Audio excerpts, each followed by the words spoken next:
The refugee hosting districts of Amuru, Yumbe and Maracha have received new water and sanitation facilities in response to water crisis in the districts.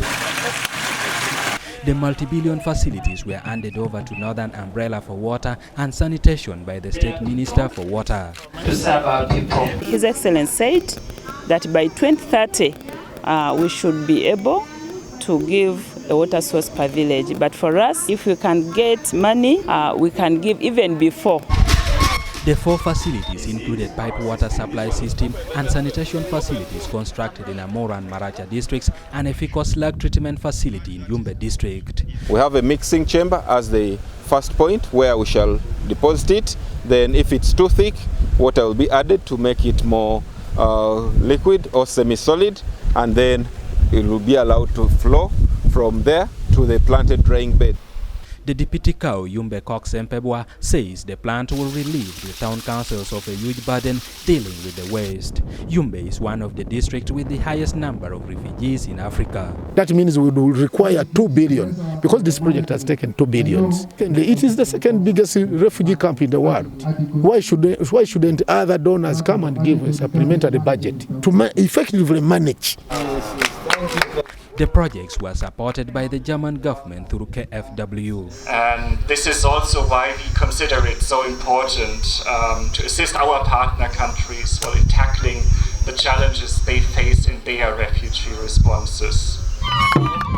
The water submersible pumps are driven by solar energy, fitted with the modern security gadgets to mitigate theft of the panels. We shall have to install a SIM card in that people from the sanitation office will get to know there's something wrong at site here.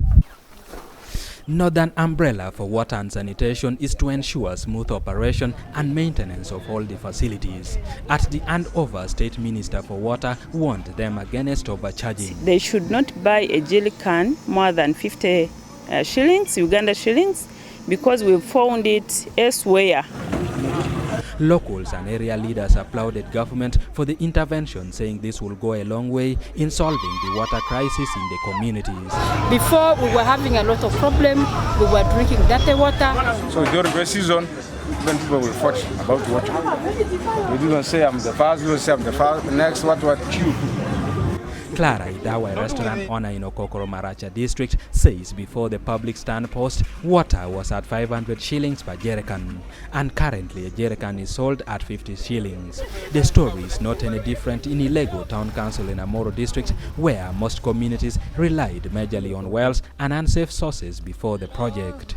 After going a long distance to fetch water, you come back tired, you are supposed to go back to school. Because of that fatigue, someone begins to what? Drop out of school. Now through pipe to water system, this water has now been brought to their homes. So they save a lot of time because they are not now looking for water supply. That's why we are moving to unserved areas, villages, town councils and the rural growth centers to design water systems and construct them so that this remaining population can be covered.